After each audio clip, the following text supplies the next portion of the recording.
একসময় দেবীপুর নামে এক গ্রাম ছিল। সেখানে রঘু নামে এক দরিদ্র মজুর তার সন্তানকে নিয়ে থাকত। তার স্ত্রীর নাম ছিল মঙ্গলা আর ছেলের নাম রাজু। একমাত্র পুত্র হওয়ায় সে তার ছেলেকে খুব স্নেহের সাথে বড় করছিল। রঘু তার একটা চোখে দেখতে পেত না, সেই কারণে তাকে বিকৃত দেখতে লাগত। তাই অন্য বাচ্চারা রাজুর সঙ্গে খেলতে চাইত না। সেজন্য রাজু তার বাবার প্রতি খুব রাগ করত। এই, একদম এখানে খেলবে না। যদি এখানে আবার খেলো তাহলে আমি তোমাদের পা ভেঙে দেবো। যাও, এখান থেকে চলে যাও বলে দিচ্ছি। কি হলো, দাঁড়িয়ে আছো? তাড়াতাড়ি চলে যাও। কি গো বাবা, আমরা বন্ধুরা সবাই একসাথে খেলছি, তুমি আমাদের খেলতে দিচ্ছ না? এই জন্যই আমি তোমাকে পছন্দ করি না। না সোনা, এভাবে খেলা উচিত নয়। এটা ভয়ঙ্কর খেলা, তাই তুমি খেলো না। আমি তোমার পছন্দের আলুর তরকারি বানিয়েছি। এইসব না খেলে আমার সঙ্গে চলো, খাবে।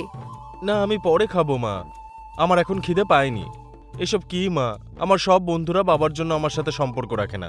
আমি কোনোদিনও বাবার মুখ দেখতে চাই না মা।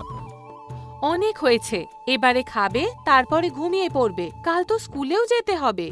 রাজু রাতের